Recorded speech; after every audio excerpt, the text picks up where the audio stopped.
Water. Hope you're drinking lots of water. This summer is really warm. um. So yeah, drink more water. It's for some of you, all of you out there. And to talk about healing from abandonment and well, there's like a few that go hand in hand, like selfishness and also forgiving after betrayal, healing from betrayal and forgiving it. So I think in this human experience, we all go through this. So it's good to address, right? So let's start with I like these violets. This is so good. Some saging away our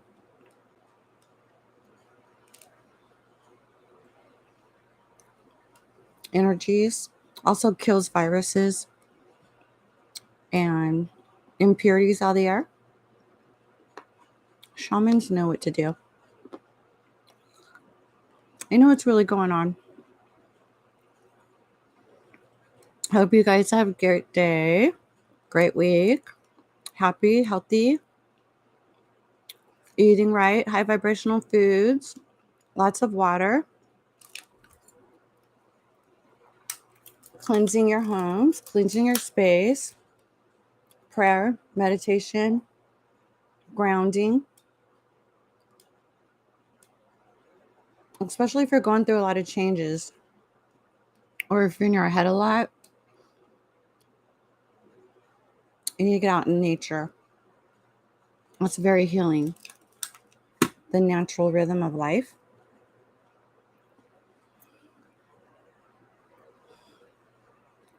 Archangels in all four corners. And saging. Thank you, Heavenly Father. Thank you for this time together. Thank you for just giving us so much to be grateful for. And whenever I'm feeling ungrateful and upset, please redirect my thinking towards gratitude and peace, inner peace, so I can release those vibrations and attract more peace and love and light. Thank you. We return to cinders times 10,000 immediately. All negativity, low vibrational, for a lifetime of protection and care. Thank you so much. I'm so grateful for Divine and the gang. Amen. Oh, P.S. God, help me to say what someone out there needs to hear. Okay? Thank you. Amen, amen, amen. Okay. So, with the water, let's start with a deck from Archangel Raphael on health.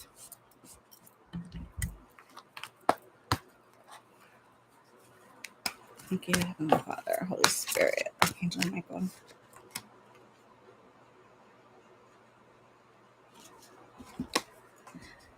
Archangel Raphael says, yes. Dear Archangel Raphael, please help me trust my feelings as the accurate barometer of truth. And a lot of us intuitives understand that. We need to stand in our empowerment. That's our freedom. Standing in our power. Trust and believe what we're hearing and feeling and seeing, whatever clarity we get from our divine guidance. And make sure it's from the divine. because there are liar spirits that try to trick and destroy. So we need to make sure we get it from the source, our divine creator who we can trust.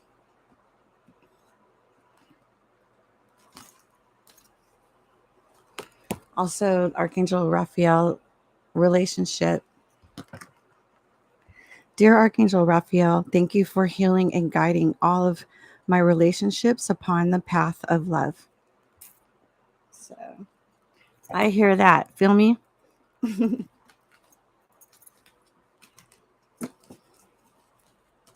Okay. So let's begin.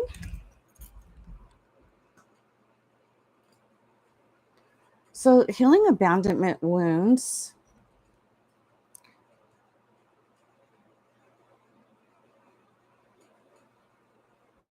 The abandonment wound is an underrepresented area in mental health. It is not listed as a diagnosis in the DSM. Neither is abandonment mentioned as a cause for some of the mental illness issues experienced by people. However, it can cause an abandonment wound in the victim. Emotional abandonment is the result of a significant person discarding you, dismissing you, devaluing you, or not acknowledging you. This type of invisible injury causes great harm to the recipient. I would say children mostly. As adults, we learn how to cope with these and help children deal with them. So,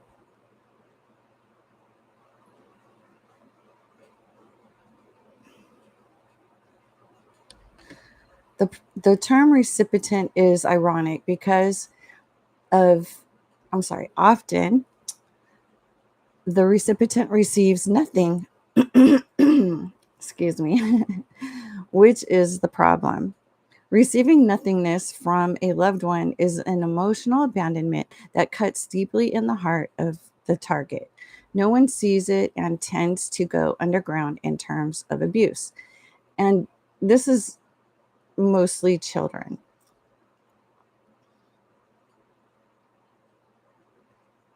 No one sees it and it tends to go underground in terms of abuse.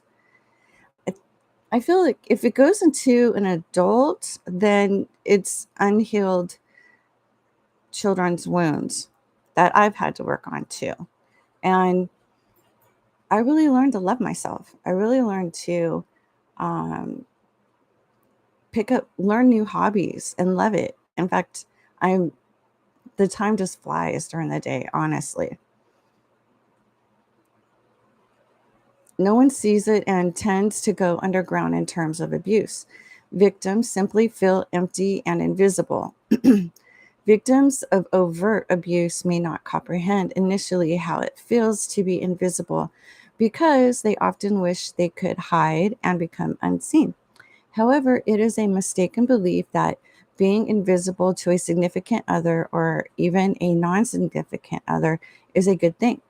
People need to feel that they matter to others. Being invisible to your loved ones is an existential wound. It causes you to feel that you don't matter and questions your right to even exist. Oh, okay. Now, as an adult, it's kind of like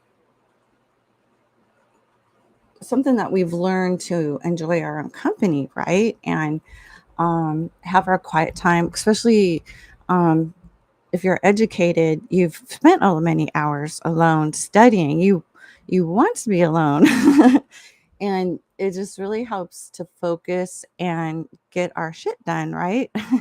So um, sometimes it's nice to be alone. Some people like that to not have any distractions and get their work done instead of talking, because working is not talking unless that's your job. Yet, I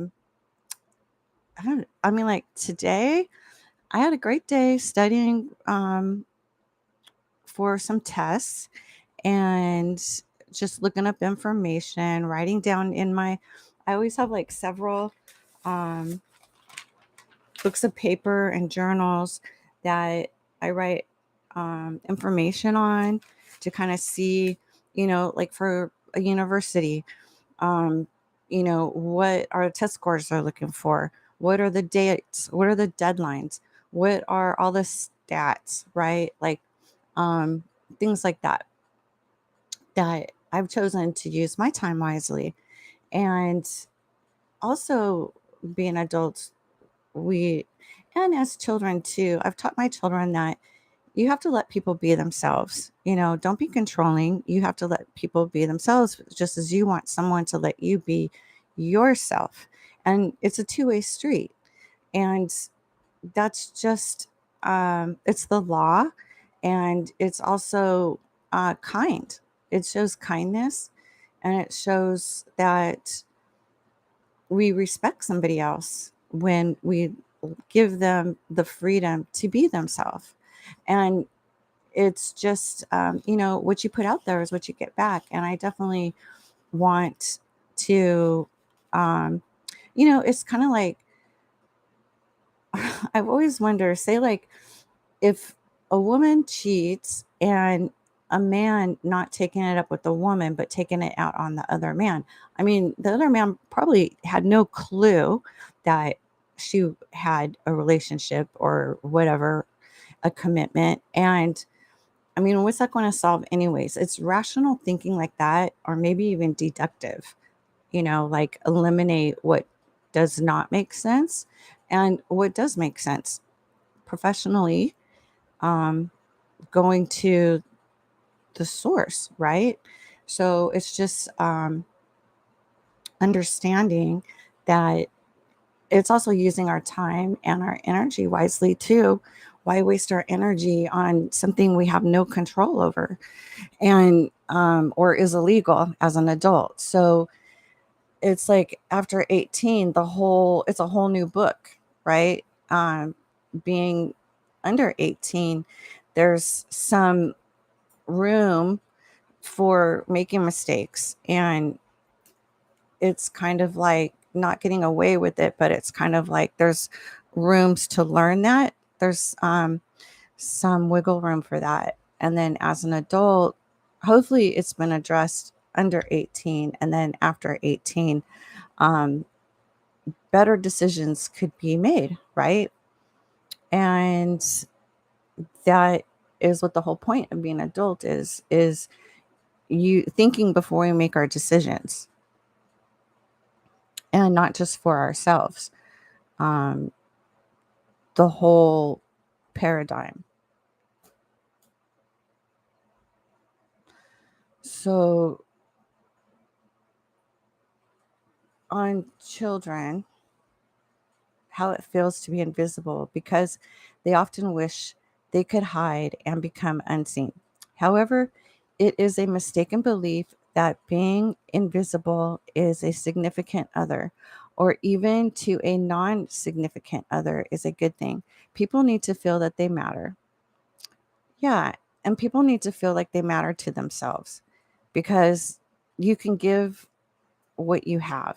And if you have love and respect for yourself, then you can give that to somebody else. That is what's eternal. And just like the movie Ghosts, all the love lasts, right? That movie is got a lot of truth to it. And everything else would have to be in a lesson on the other side if the person crosses over. And it's still, while we're in this lifetime, we have time to make that change and use our time wisely. So realizing that all of us have our own responsibilities for ourselves after 18. And there's a lot of people under 18 that get emancipated legally, who have taken care of families. Um, there's just a lot of different situations that I've seen where people had to grow up fast when they were under 18. So it it really heals a lot of the loss because you're taking the responsibility. And parentifying use under 18 is also illegal too. Working in CPS, that was another thing that was looked into because every parent and adult is held responsible, as we should be, and that should make us feel good about it. The responsibilities that we do take on should be something that makes us feel good about and happy. In order to heal from any type of loss, there is one main solution: grief. That's true. If you have been abandoned either permanently or temporarily, then you are hurt. The only way to heal an abandonment wound is by grieving the loss of what could have been and accepting what is. Yeah. And I would say with the gratitude, and then everyone grieves at their own time. And at the same time, by doing the 7 stages of grief, shift your thinking and start your life new, which is great. Whether, we like it or not, we still have to make the best of it. So either permanently or temporarily, then you are hurt. The only way to heal from abandonment wound is by grieving the loss of what could have been and accepting what is. Professional help, such as therapy, can be instrumental in healing the abandonment wound. Therapists can guide individuals through their past traumas, help them understand and process their emotions, and provide them with tools to build healthier relationships. I hope this helps. Relationships, because it could be relationships don't have to be something in a commitment. It could be with their neighbor. It could be at work. It could be, just at the grocery store with the cashier saying hi, being polite and considerate.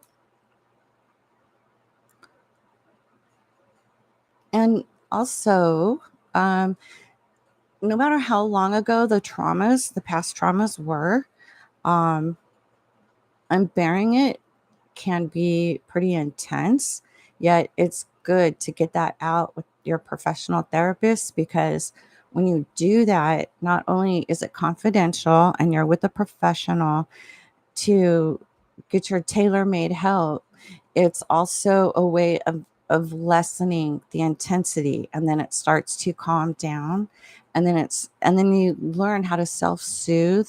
You may not feel like getting out of bed for a week while you're in therapy. That's normal, because it's exhausting going through those emotions when someone passes away, or there's a loss. I understand that is a change, and at the same time, it's part of life, and we all go through it. There's not one person who ever has walked on this planet who hasn't been through it. Not one. That's what we signed up for. That's why we're here, to experience these emotions, and learn to make the correct decisions. So the important thing to remember is that working out with your professional can eventually put that intensity to rest, and then it's healed. It doesn't bother you. It won't, it's like a wisdom book on your shelf, on your mental shelf, to pull out and possibly share with your kids or someone else going through it, right? And that's a positive, staying in the positive, because we can tell our angels, divine angels, we in God, I've learned from it. This is what I've learned, and I'm ready to start my new chapter, and ask for help. So here is Rising Woman by Shiliana Ayana. The last one was on being. Being page, Healing Abandonment Wounds. But this one is written by Shiliana Ayana. That's our first and last name. On Rising Woman. Let's see, is there a date?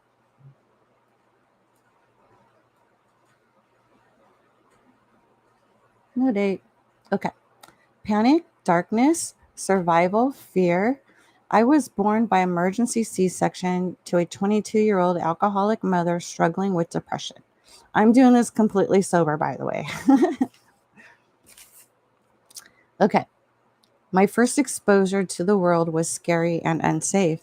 I grew up in and out of other people's homes while my mother battled with her mental illness. We'd spend a few years together before unpredictable chaos would turn our happy home upside down and once again. Excuse me. I'd find myself living in a home of strangers, staring up at a foreign ceiling on sleepless nights. I yearned for control over my own life.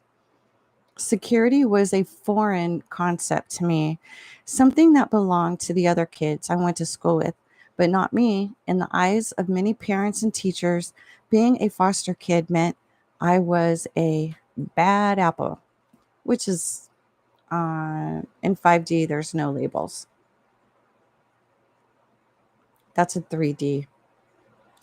At the tender age of 12, as an angry an aggressive preteen, I became a ward of the government. My mother lost custody, and the government body became my legal guardian. I couldn't do things a normal kid would do, like go on a field trip or get my driver's license at 16 without a government ministry signing for me.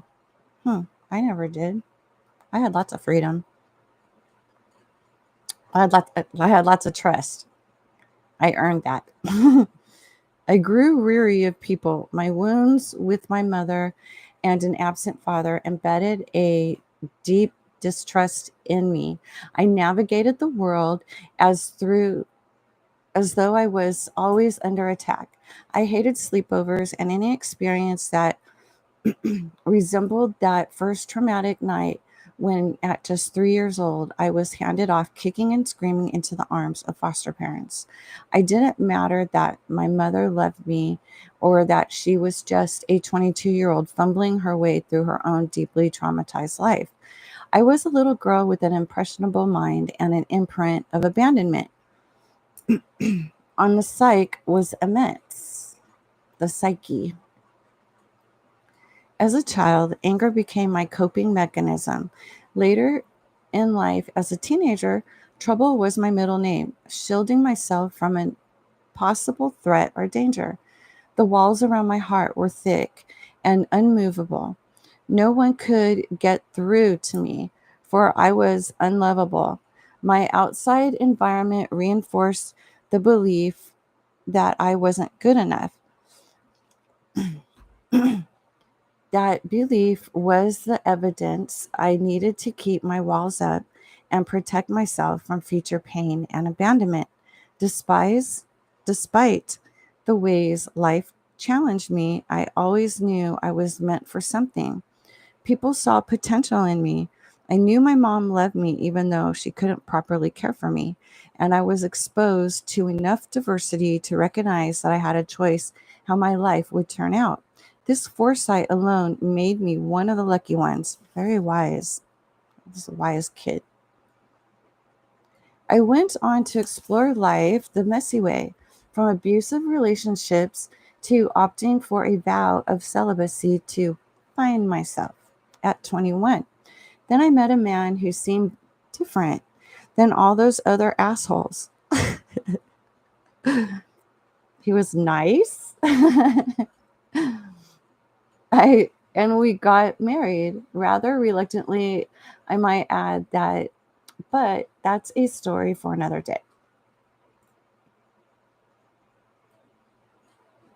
And there's a picture of her sitting here reading a book, The Journey from Abandonment to Healing by Susan Anderson. Most people carry some sort of abandonment wound. The story might be different, but the wound is the same. On the journey to healing my own abandonment issues, I learned that it doesn't always take a catastrophic event to form an abandonment wound.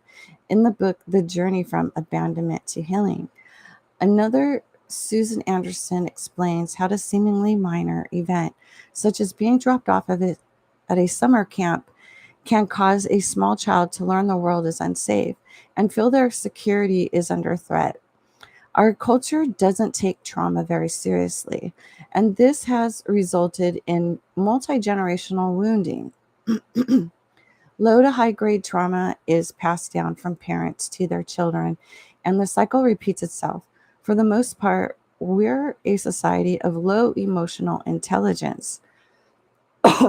And that's one thing that the chosen ones with the divine blueprint are here to um, cleanse the generational curses. And that's why we're so guarded in our high vibrational sense, because um, we have a job to do. So, and it's a positive one. We're a society, da, da, and sadness aren't acceptable emotions.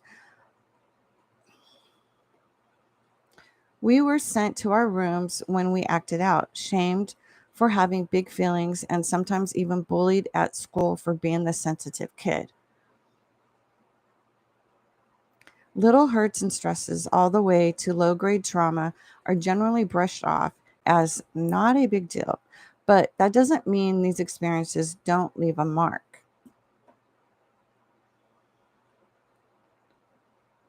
No, it's good to be well balanced.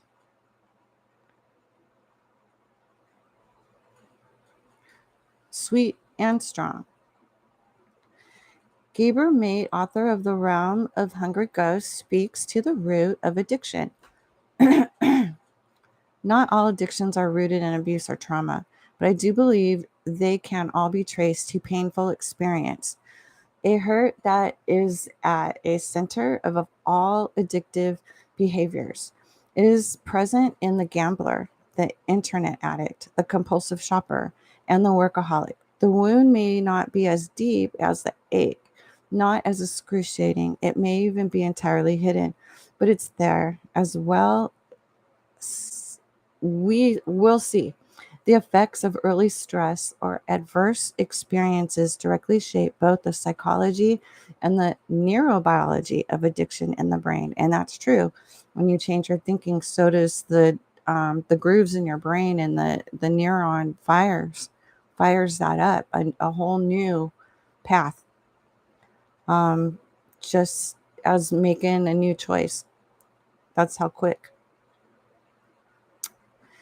Also, the um, the addictions are kind of a form of an escapism to not deal with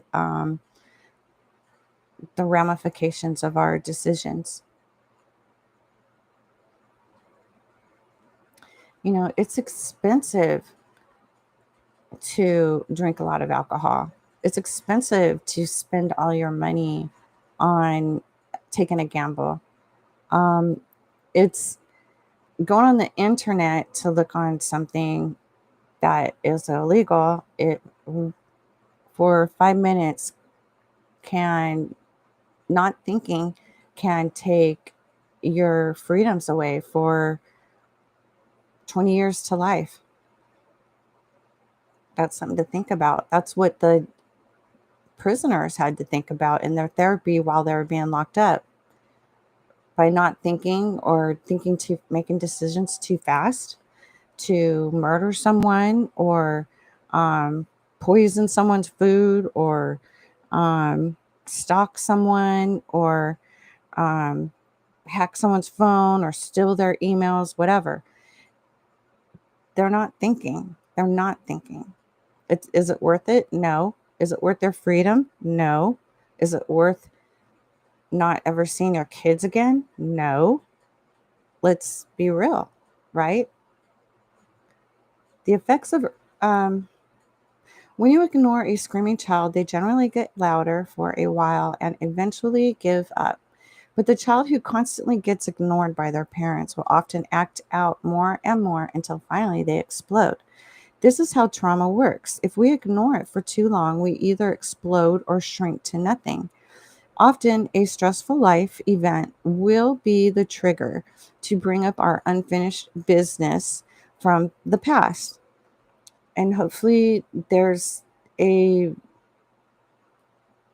kind and caring friend who can help you through this. Absolutely professional help so you have the privacy and the correct advice. When you ignore, oh, I already read this. Okay, so an abandonment wound can be formed in a variety of unsuspecting and more obvious ways: a birth trauma, separation at birth, C section birth, incubators, being dropped off at a summer camp. Okay, being dropped off at grandma's house for a night when you're little, boarding school, divorced parents,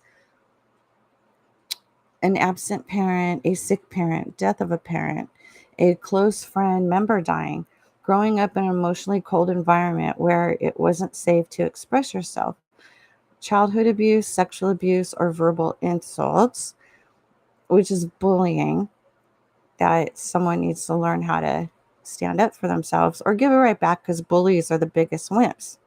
It's an unhealed trauma that they have. Emotionally aloof or distant parents. All these experiences can form beliefs in a child's brain. I'm not lovable. I've been abandoned. Something must be wrong with me. The world isn't safe. I can't trust love. I have to do everything alone. I'm only lovable if I behave a certain way, and so on. And those are all 3D outside behaviors.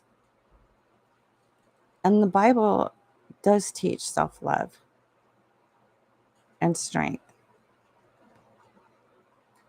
And our spiritual divine team is real. I have no doubt. I'm not trying to convince nobody. I'm just saying, for me, I know. When an abandonment wound has been deeply triggered, it can feel terrifying. Some of us go our whole lives with deep wounds from childhood that never get resolved. I managed to make it all the way to 26 before a divorce ripped the rug out from under me and put all of my wounds up on 3D display. Well, yep, it is what it is. Somehow I'd managed to convince myself, like many of us, that I was fine. But there was no escaping this time. My husband drove off in another woman's red SUV while I stood there in the road, shaking without shoes on, panic stricken, helpless, and terrified. Okay, well, that's when you got to put your boots on and take care of your children. Let the tears out because it's healing, and then go forward and make the best of it. Seriously.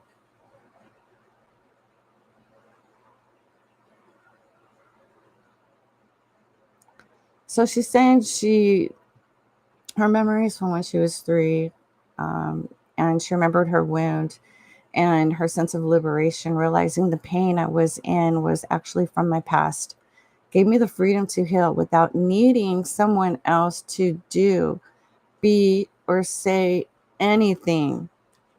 Hallelujah. It meant people could stay exactly the same, and I still had the power to change my life. It meant people could stay exactly the same, and I still had the power to change my life. My abandonment wound was activated to such a degree that in my first month of separation, I wanted nothing more than to find myself safely back in a lifeless marriage, a marriage I had fantasized regularly about ending. But now I wanted to cling on for dear life. At least I wouldn't be alone. Who else would want me anyhow? Oh my goodness. We don't, um, she's thinking outside of her house. I mean, her house. Yeah, this is our house, our temporary house. When she dies, she's alone, and it's going to be beautiful. How an abandonment wound plays out in real life. Oversensitivity to criticism or feedback, overreacting to conflict. And I'm not saying that's the way out, because God will throw us right back to our contract. Because ask Eric Medhus. He he, he knows God never breaks a contract.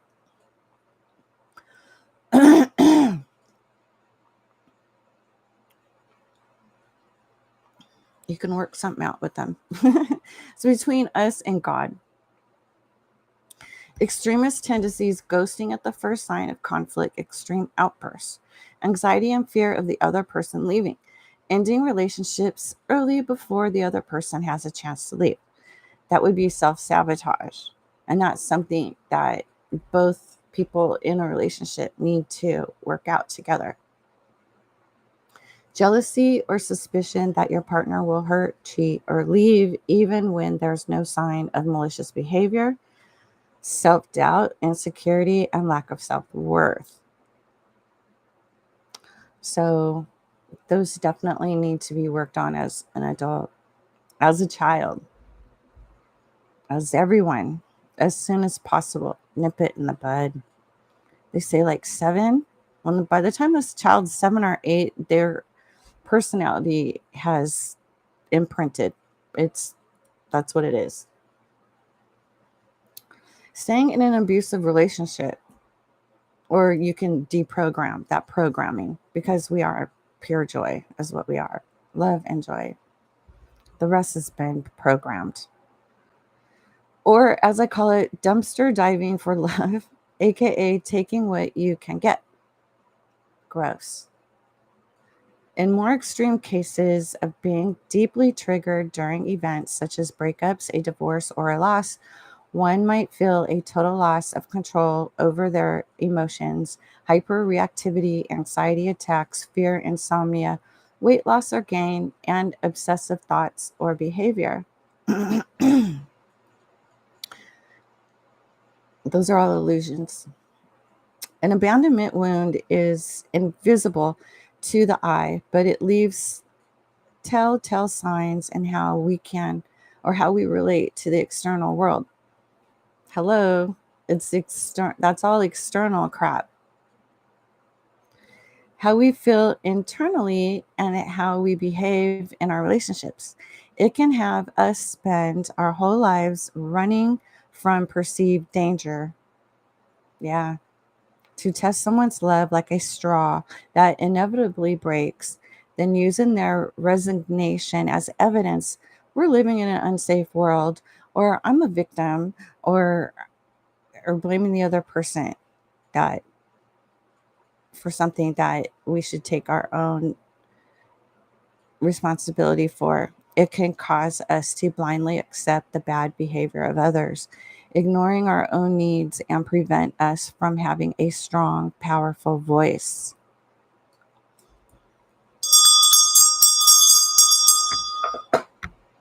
Waking up, what it's like for someone living with an abandoned wound. Well, I think that pretty much,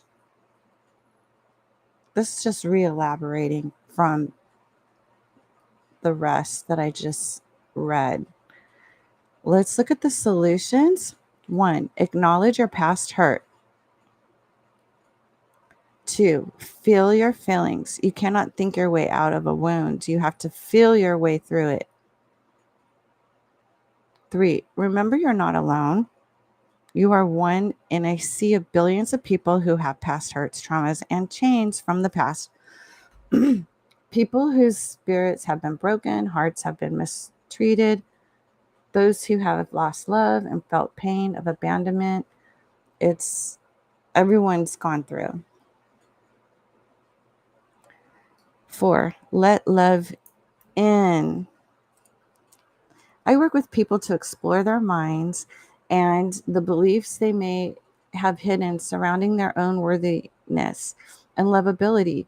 If you've been taught that you're only lovable in a certain emotional state, most likely happy, content, and agreeable, then your growing edge will be to bring your sadness, fears, and vulnerability to a partner or close friends. When I say bring your sadness to someone, I don't mean dump on someone without permission and expect them to save you from your pain.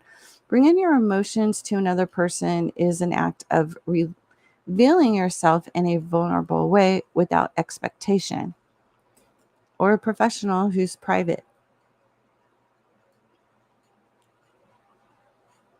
This is an open invitation for a loved one to hold space for you and remind you that you don't have to do everything alone.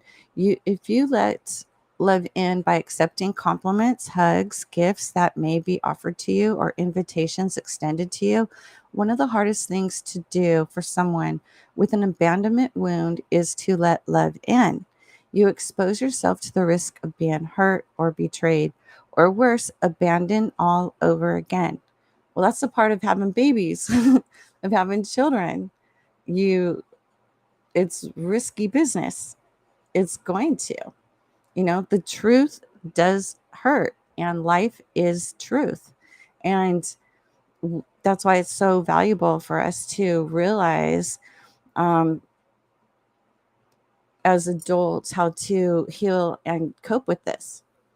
Learning how to trust others is intrinsically linked to learning how to trust that you're worthy of receiving love and support.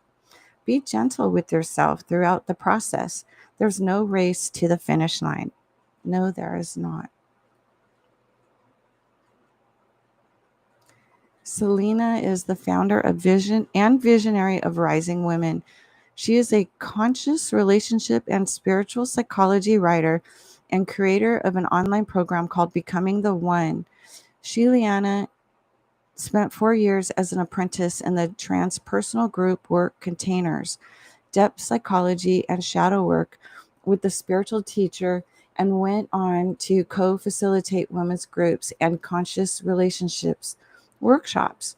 She has trained in Imiyago couples facilitation, Tantra, couples work, somatic healing, and is also a full spectrum birth doula.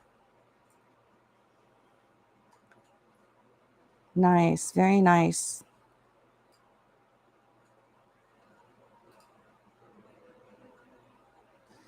So we can be our own friend, love ourselves, and be gentle and kind with ourselves. Take responsibility for your own recovery and practice self care. Learn and utilize relaxation techniques. Establish a support system of people with whom you have trusting relationships. Practice self reflection on your thoughts, feelings, and behaviors that are related to your fears. Identify the underlying traumas that are contributing to the abandonment schema. Recognize the cycle of abandonment and avoid unstable relationships.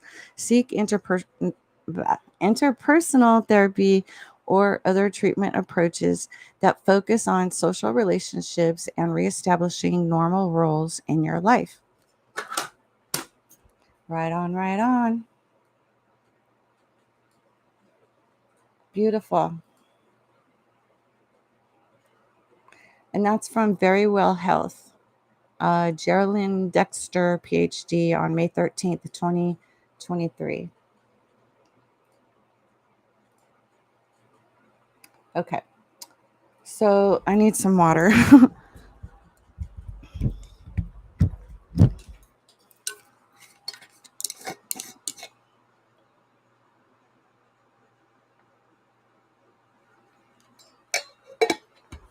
So now let's look at healing selfishness.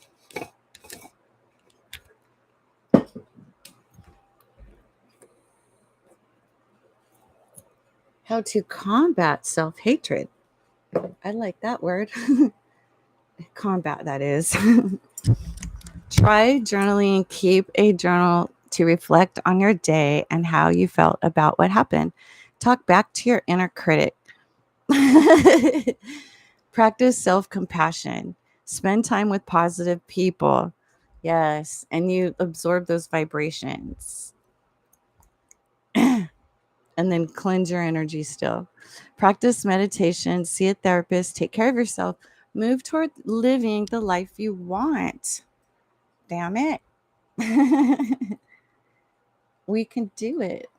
Being less selfish can take time and practice. Increasing your awareness of self centered behaviors can help, but also is an essential to start becoming more empathic, conscientious, and thoughtful.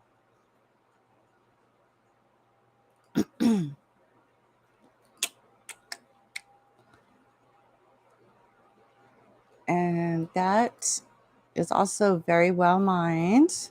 Kendra Cherry, MSED, January 23rd, 2023. Selfishness involves caring only about your needs without thinking of other people.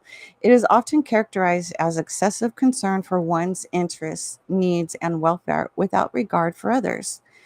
Everyone is a little selfish sometimes, which isn't always a bad thing. We need to be selfish enough to heal ourselves and take the time with balance. We have to also think about the regard for others with uh, consideration. Every, the problem is if you want to put your own interests above everything else, it can take a serious toll on your relationships, impairing the mutual give and take that is so essential for healthy interpersonal relationships. Learning to stop being selfish can help you focus more on the people who are important to you. It can also help you reap the psychological rewards of showing care and concern for yourself, others, ultimately improving your relationships and ensuring that your needs are met.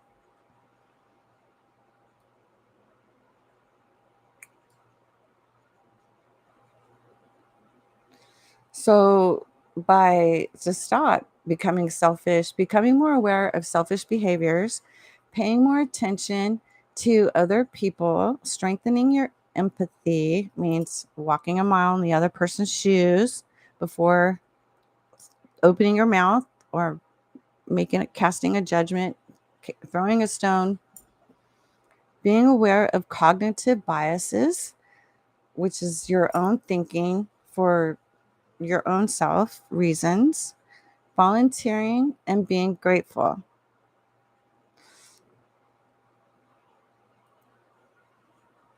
Being less selfish can take time to practice. Increasing your awareness of self, I already read that.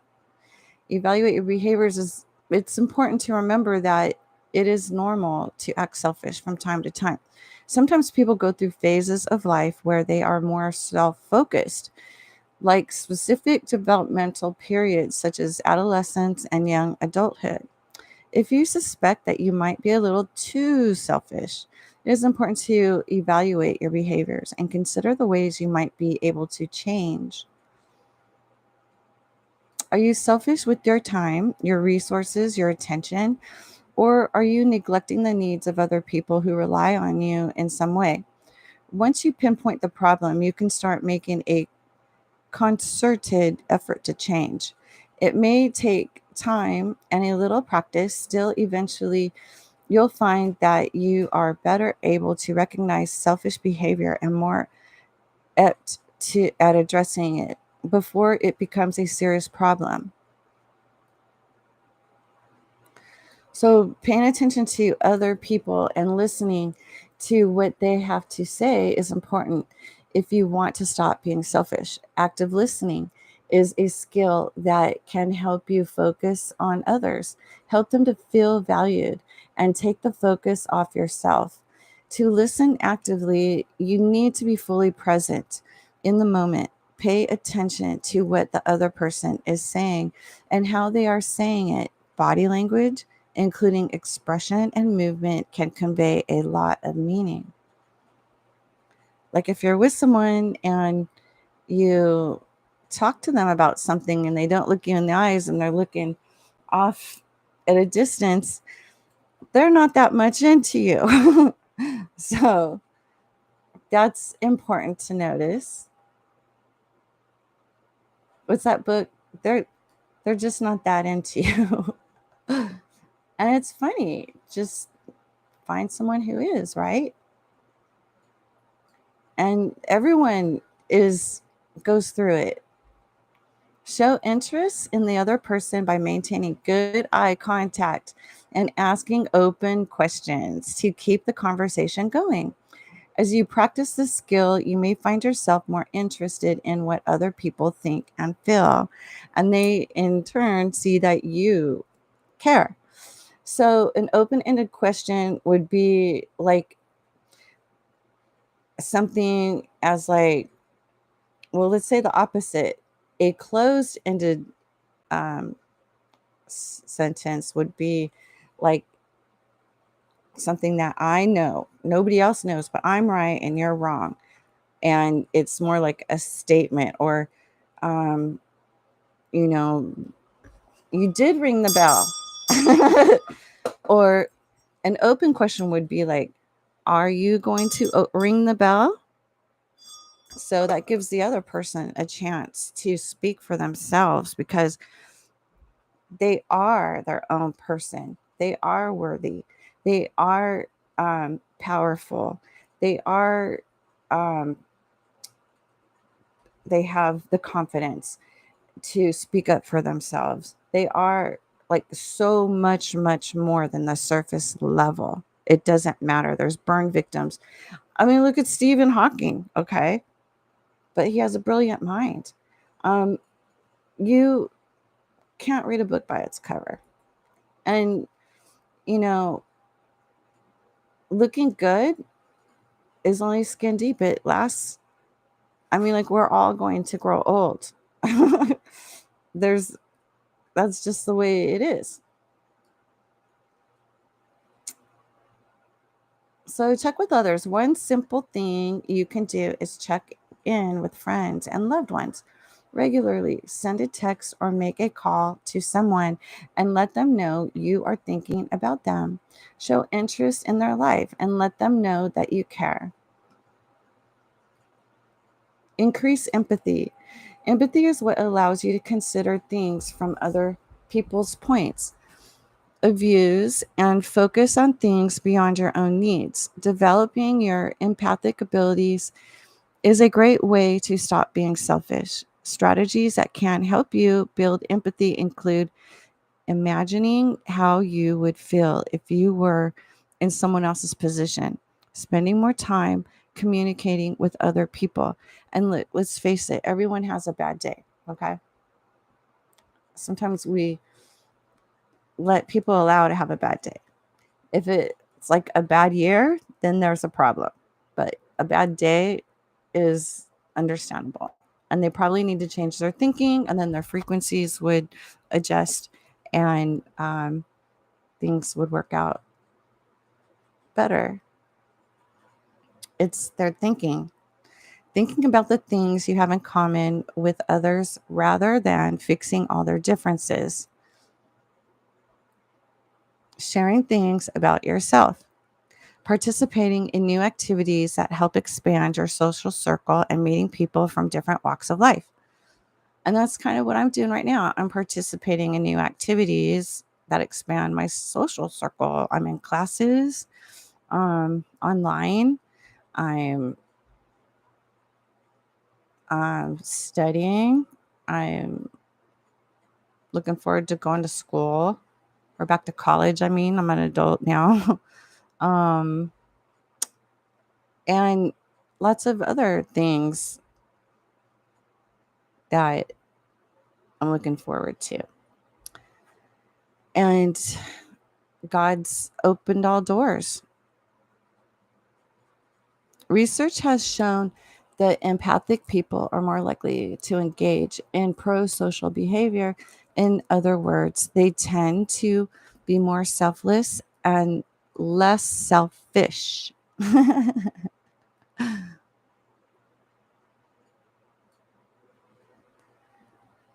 Okay, watch for cognitive biases. Cognitive biases are thinking errors that affect how we interpret and interact with the world. Such biases can lead to poor decision making, but they can also contribute to selfish behavior. For example, a fundamental attribution error is a bias that can cause you to blame other people instead of taking responsibility. Behavior on their character while attributing your mistakes is external forces. Similarly, the self-serving bias can lead you to attribute your success to your innate talent and hard work, while at the same time blaming others for your mistakes and failures.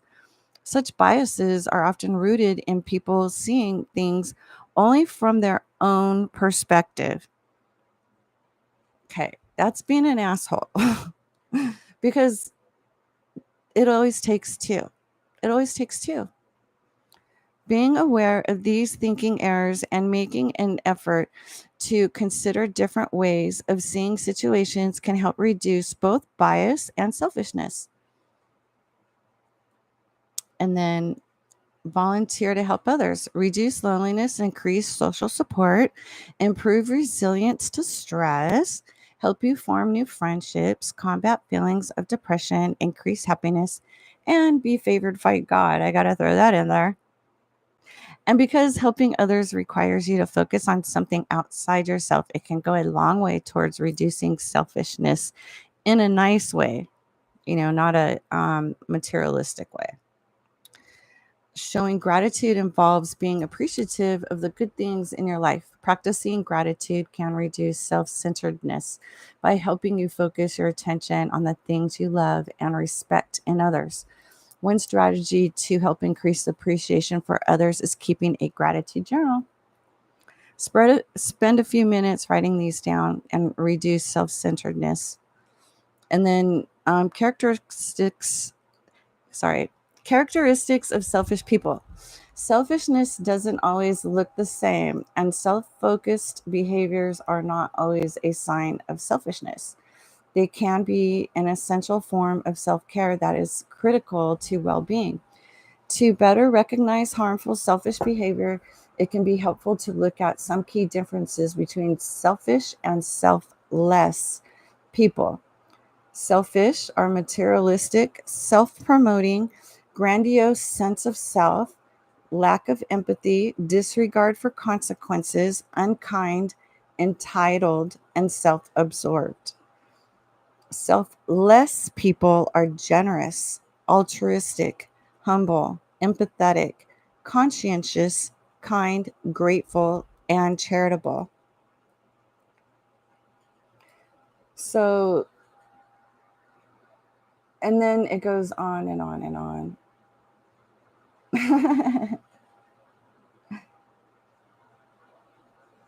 So, let's look at the benefits of being less selfish, the solutions, and it's a good way to conclude this. Better relationships. Being too self absorbed can impair interpersonal relationships.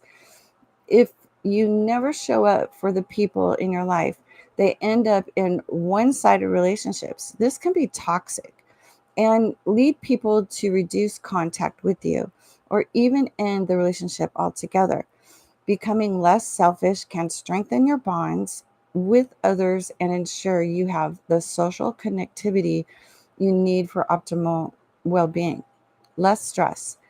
Because being less selfish can improve your social support, it can also reduce stress. After all, you're more resilient when you have others to turn to for help and support as you deal with life's challenges. Greater happiness, while it is essential to take good care of ourselves, turning in attention outward and focusing on others can help you feel happier and more content, like in volunteering. Higher self esteem. While it might seem counterintuitive, thinking less about yourself might help you feel better about yourself. Good self esteem stems from various sources, including positive interactions with others.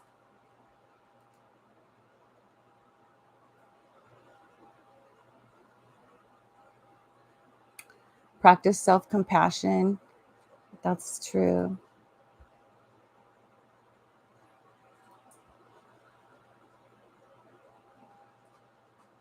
So, how to deal with a selfish person? This may sound ironic, but it's true. I need a drink of water.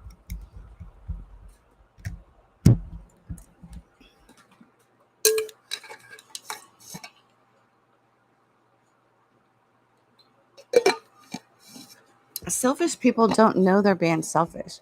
They just assume they're nice people who care about their own happiness more than anything else.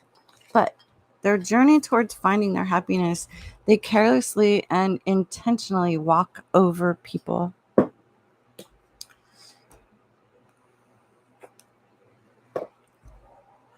But on their journey towards finding their happiness, they carelessly, according to F. Diane Barth, she's a social worker in Psychology Today. By the way, this is Hack Spirit by Jude Poller, August 10th, 2023. There are two defining characteristics of selfishness: being concerned excessively or exclusively with oneself, having no regard for the needs or feelings of others. In every relationship, be it platonic or romantic, partners give and take from each other in equal measures without keeping count. But a relationship with a selfish person means they extract your love and affections without giving back in return. They think that they are needed more than they need you.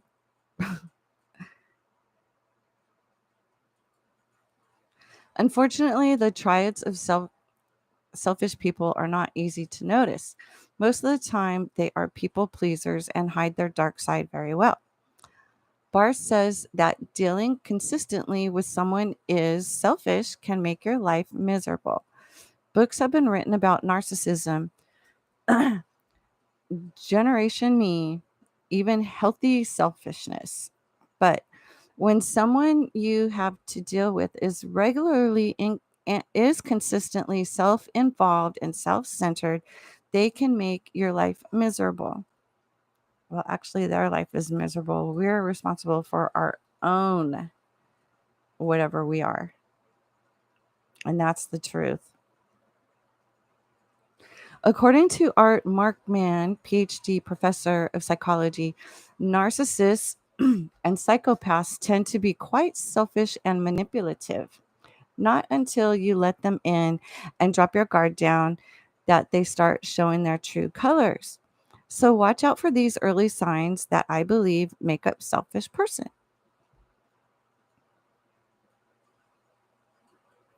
And there's also a gray area with that too, because some people will call people narcissists and selfish and all that stuff. And yet, when you get to the root of the problem, they're really just really sensitive and need to heal. It's kind of like their hard outer shell. And that can be worked out. So seeing through that manipulation is generally there's there's a reason. Ultimately, with a selfish person, all situations and relationships are about them. According to emotional healing expert Darlene Awume, French, manipulative people simply don't question themselves. Controllers, abusers, and manipulative people don't question themselves. They don't ask themselves if the problem is them, ever. They always say the problem is someone else. That's why the healing is so valuable. A manipulative person refers to someone who seeks to control people and circumstances just to achieve what they want. They might use emotional blackmail. Selfish people are skilled manipulators by instinct and control freak at heart.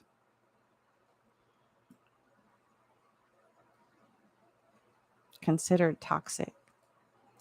According to Abigail Brenner, MD, in Psychology Today, manipulative people truly believe that their own way of handling a situation is the only way because it means that their needs are being met. And that's all that matters.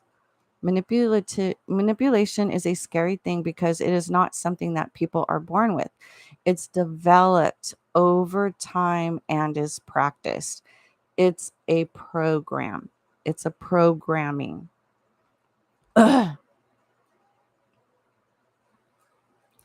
That can be deprogrammed by changing or being aware and changing our thinking.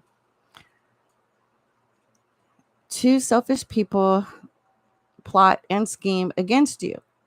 This is particularly the case of selfish people that are full-blown narcissists. Selfish people are manipulative and they're looking to get something out of you for their own benefit. Abigail Brenner, MD, wrote in Psychology Today, manipulative people are really not interested in you except as a vehicle to allow them to gain control so that you become an unwilling participant in their plans. Well, God sees every single thing.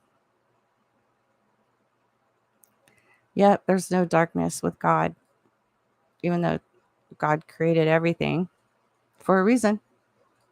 They might start mentioning weeks in advance about something that might happen or they fear will happen. So when shit hits the fan, don't be surprised and do what you can to get back control of the situation. If you want to learn more about the signs of manipulative people and how to deal with them, watch this video we made on traits of conniving person or con artist and how to deal with them. Well, the prisons are full of them, the ones that haven't done the healing work. Selfish people are uncaring towards others and themselves too. I'm not going to let the past rob me of my future. And that's why the healing work is, nobody's perfect. We all need to do it. Selfish people are uncaring and neglectful of other people's needs. So, do unhealed people think that they're perfect? I wonder. For example, if you open up your emotions to them, they may try to manipulate you to get what they want or make you feel guilty. Well, that's one way to see if someone's manipulating you. Open up your feelings and then see what happens. Well, you're aware. I'm myself anyways, because they're going to be themselves anyways. So why not be our best version that we can be? And I think that's fair. Yet wise enough to and intuitive enough to know and give it to God. Sees more than I do. So yeah, if you're upset, an emotionally manipulative person may try to make you feel guilty for your feelings. And then that's so easy to see. That's a spotlight of manipulation. But they may use phrases like, if you really love me, you never question me. Or, I couldn't take that job. I wouldn't want to be away from my kids so much. Wham, wham, wham. Okay, so that's where being an adult comes in. If you're in a situation, you should not rely on them. Rather, learn to put yourself first when you are with them.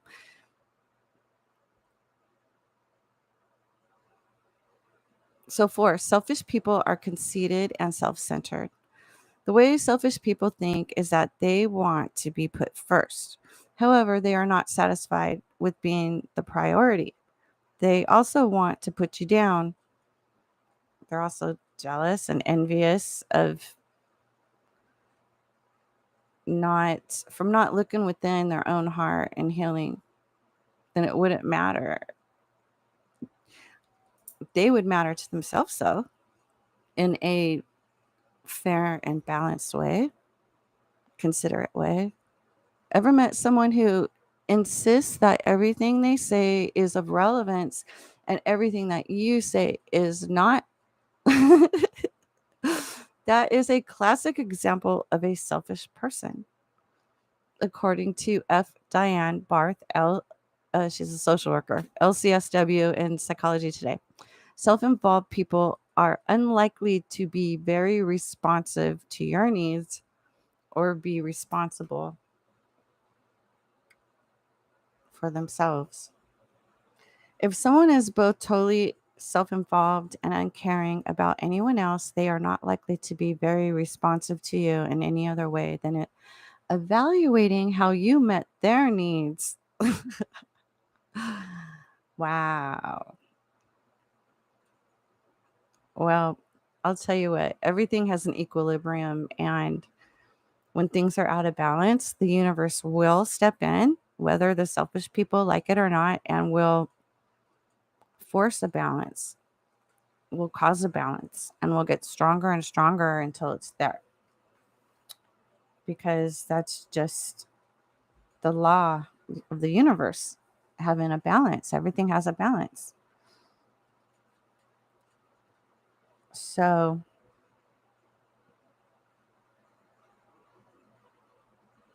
it's also very important to clear and move our sacral chakra, our chakra in our belly that has to do with creativity and giving birth to new ideas. Um, that that will help with that healing too. Reiki, someone of God that you can trust in Reiki, or um, talking with your higher self helps, because our higher self is always trying to lead you. All of us. In our heart space, we can release and release really deep pain.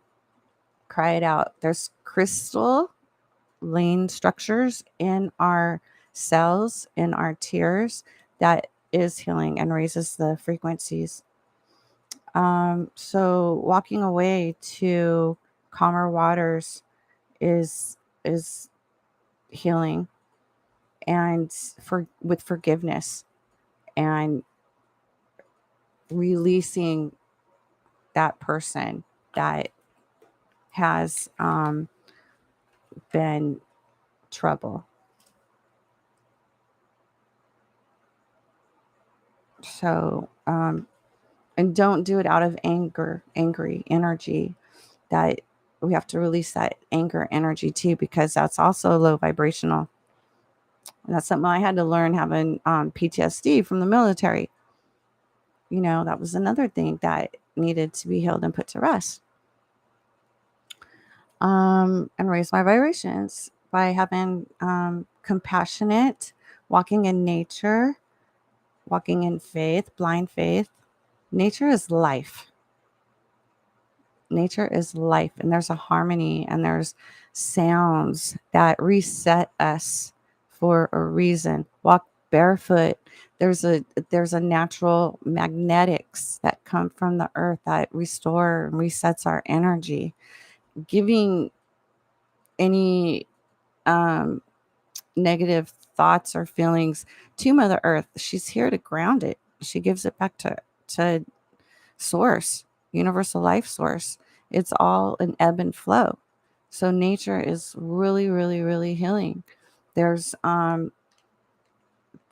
a invisible force like the wind that will reset us back in life, our energy, our sounds, our feelings, in every way, our smells.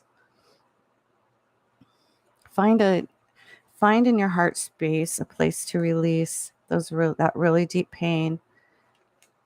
The universe is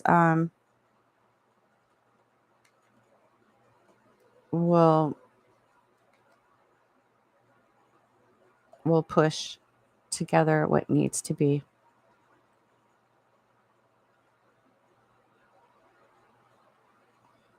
There is grieving with destruction, um, death, um, a sudden change. It's grieving, and it's something to heal, not with um, what someone owes you. We owe it to ourselves to do this healing work. And go deep within and cry if we need to, and put that hurt to rest and clean it.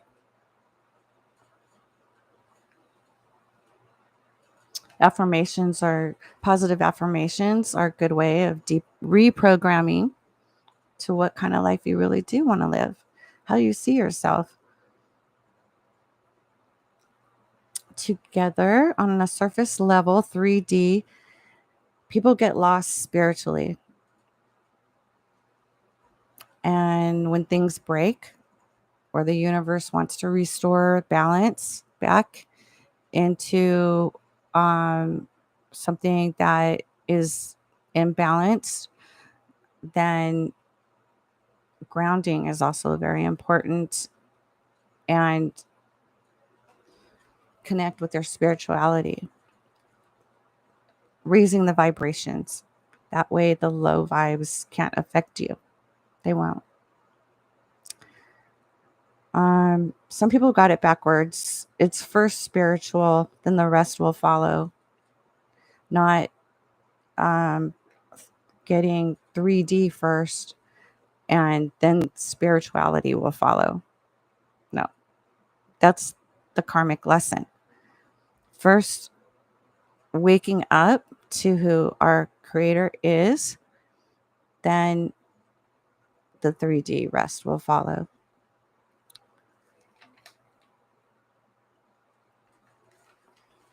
The 3D is just the physical difference, the surface. Um, so by putting divine first, um, and us collectives, we have the divine blueprint, and which is kindness and the direct line to source. In low vibrations is narcissistic, psychopath, and it's a program that can be broken and making your life positive or happy, something good, is up to you, and it's up to me.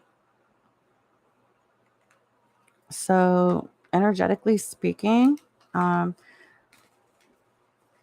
so with twin flames, their souls being one soul in the same frequency, mirroring care and affection, we have a very, very powerful spiritual bond. For example, um, I found out that there's one feature that is exactly the same, not just a soul, but in a personality, or a facial feature or something, or a some kind of process.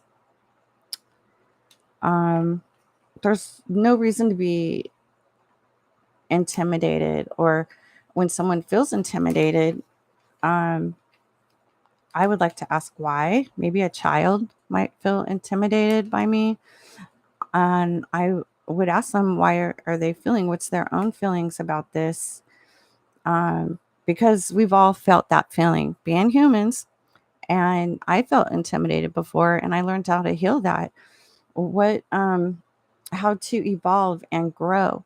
How to evolve and grow. Well, I started getting more educated. I started earning my own life. I started earning my own responsibilities and taking care of myself. I just knew that I needed to change my thinking and get my life. It was kind of like a role model instead of intimidation, or maybe, hey, I like that. That's awesome. How did you do that? And I would ask them, how did they get there? How did they do that? And take notes. I would learn instead of being intimidated.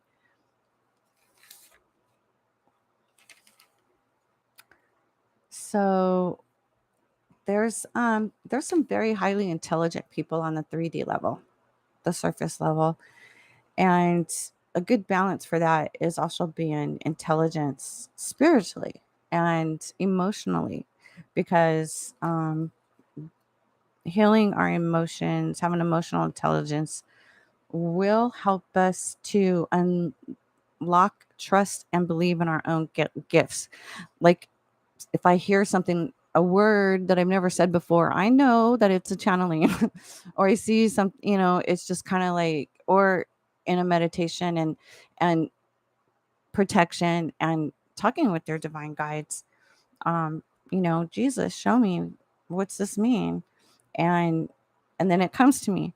Then, you know, I can trust and believe that is using my divine intuition. Which is something that we have to ask for. Usually in like kids have it, and then maybe later it gets pinched off because maybe a parent, thinks that their kid is nuts, or it's just not used as much because you're a teenager, you want to be out with your friends and stuff like that. So it's like yeah, getting in touch with our higher self and believing and trusting. So um definitely relaxing, getting massages, grounding, and meditation, prayer will open up your spiritual intelligence again. I've been seeing that number 222. Have you guys been seeing that a lot? And 888 and 777. Well, I found out 222 is the soul tribe. It means that God is aligning us together. The ascended masters are here, and that the swamp is being cleaned up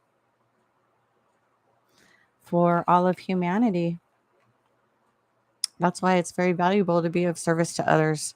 This is God's law, and this is the way the higher dimensional beings, how they live, our galactic families live, our angels live. It's also raising our vibrations. It's the way it is when we wake up from the illusion and false projections of selfish people that we've believed and we've woken up to, that um, our spiritual intelligence from God um, is a protection. It's and it's better than using addictive ways because it's rewarding, helpful. um, so the universe will win no matter what it takes. And healing abandonment is very important because it's it's very real, and like the articles were saying, it's one that isn't very addressed that much. Um, but it feels very real to those who are dealing with those feelings and need to heal that, become their own best friend. And trust me, we are never alone. We really have thousands of angels around us. We have our loved ones, our ancestors. We have um, God sees everything.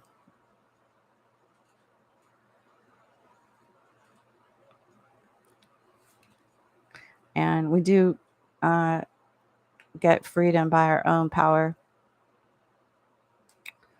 So pouring love into our own hearts,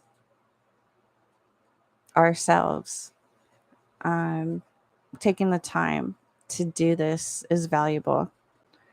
And this rest will make you stronger. It's time to get busy. um, yeah, nature brings in more life, self love, and peace. I feel like I'm successful because I obey divine and the gang to stay unstuck and just trust. I have trust and blind faith in the universe. And that relieves a lot. It really does.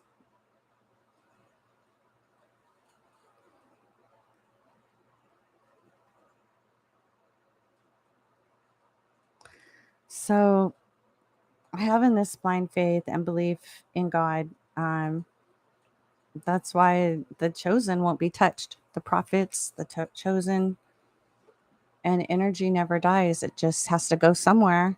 And that's why it will be returned to senders. If there's anything nefarious being, you know, it's universal law.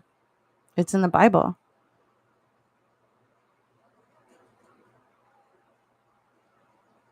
So it says how to deal with a selfish person who is getting a little crazy.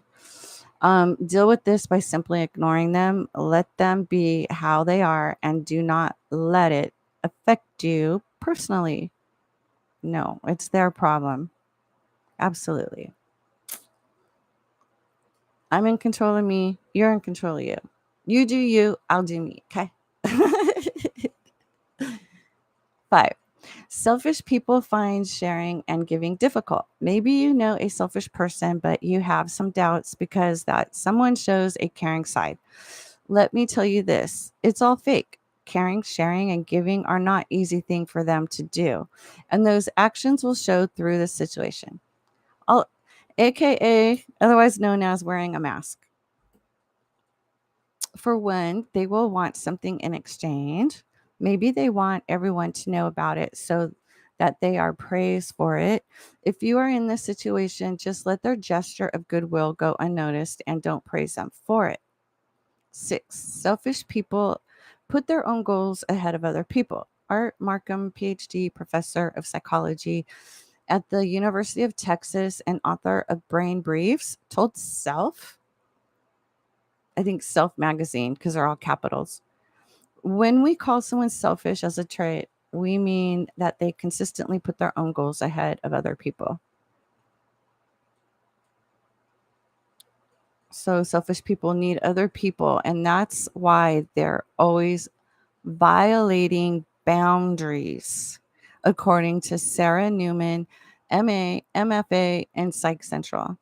So that's a Master's of Arts.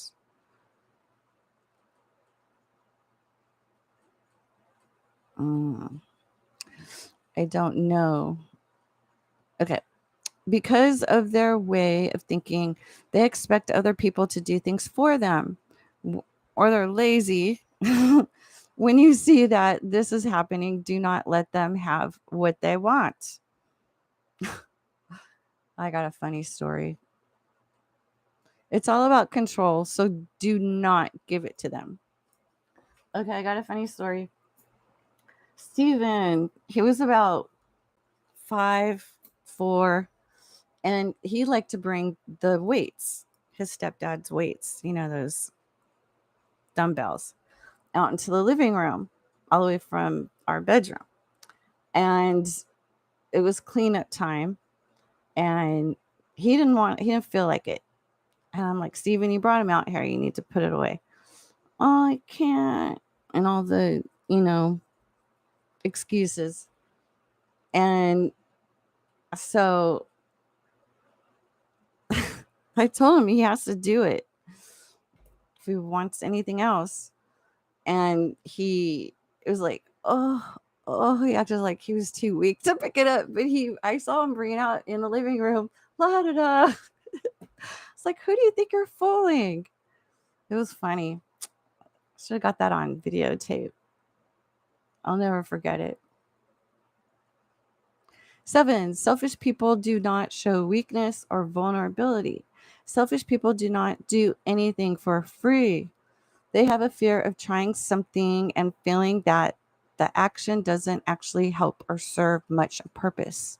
It's always, what's in it for me?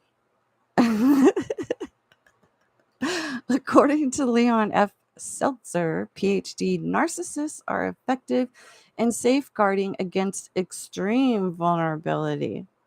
Okay. Selfish or narcissistic people are scared to show weakness. See? They're scared because they're sensitive more than if they were healed.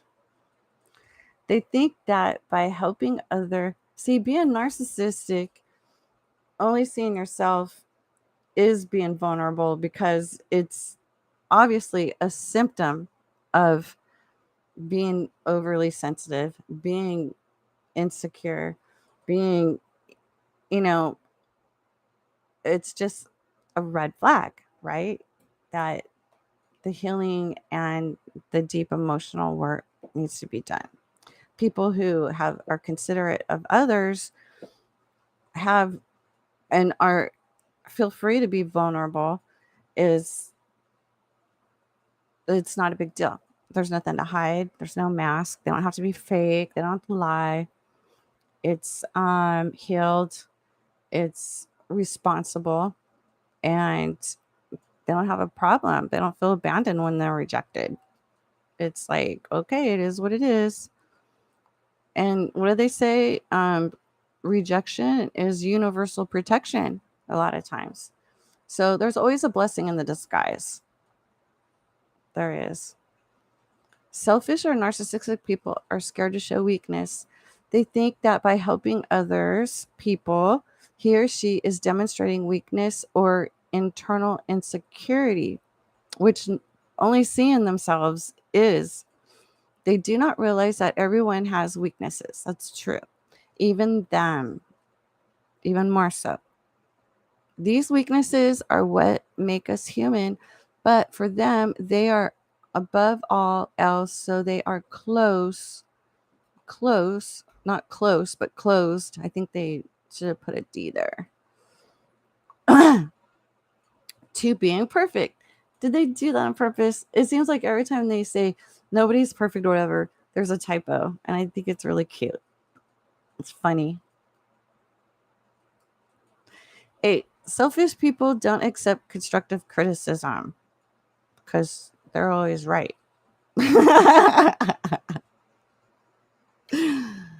People who are selfish cannot and will not accept constructive criticism. Their huge egos just can't process the constructive criticism is for their own good. So I say I don't get butthurt if you correct me because like my writing or you know I didn't graduate from school thinking I'm completely right because obviously I went to learn and I made mistakes and learned how to correct them. Crass, and that's life. This is a school. Krauss explained on Psychology Today that egocentrism can cause us to make incorrect assumptions about what other people are thinking or feeling, and annoyed or even enraged when others fail to see things their way. This is particularly the case with the narcissist, says Leon F. Seltzer, PhD in Psychology Today. When criticized, narcissists show themselves woefully incapable of retaining any emotional poise or receptivity. Okay. And and also like someone who's going through the healing work, I think we got to be careful with that narcissistic word because maybe they just don't feel like talking. Maybe our bodies get tired. Our soul never gets tired. We're like major energy. Yet our those orbs, our spirits, when we cross over, we're never sleeping and we instantly create, depending on when we cross over, what frequencies our energies are vibrating at. We can instantly manifest, same as here, but um, more so on the other side. And if they're not, have evolved or grown in that, woken up from the illusion, then they'll still have to process like a soul processor until it's school, until they reach that level. They only think that you're attempting to devalue their work and their potential. This situation will always end up with the selfish person defending themselves. And then again, that's a gray area because what if they had narcissistic parents who always devalued them or, had to be a control freak? And, you know, there's healing that needs to be done. And, you know, people need to take their time to heal. on the universal timeline when God says to. The situation will always end up with a selfish person defending themselves. Indeed, it is very difficult for them to realize that they were wrong. My life was going nowhere until I had this one revelation. 9, selfish people believe they deserve everything. 10, selfish people do not listen to those who do not agree with them. 11, selfish people criticize others behind their backs. I think it's funny. And you know what? If they come clean and they say, I'm sorry, I did this behind your back and I was a jerk, forgive them and move on, you know?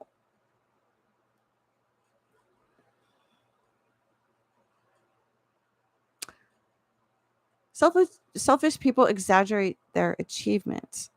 Well, maybe they want some achievements, you know, they need to do something, get off their lazy butt.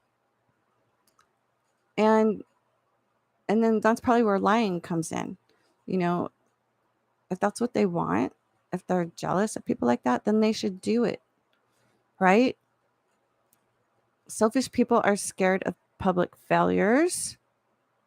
Selfish people dominate others. Let's go down to solutions. Give yourself the attention you know you deserve. Selfish people only want attention for themselves, but they don't want to give it. Well, that's the bottom line right there. 3, whatever you do, don't fall to their level. Yes, give it to God. That's what I do. And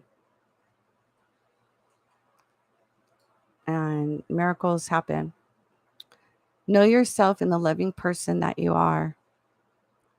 I love that. I'm going to end it right there, right here.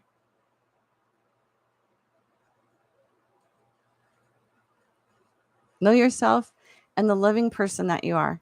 Period. That's it. I'm done. Respect. God bless you guys. And I'm going to go outside and enjoy the beautiful weather and the trees. And there was this awesome butterfly. Kept hanging out. But it was my mom. My mom always comes as butterflies. Okay.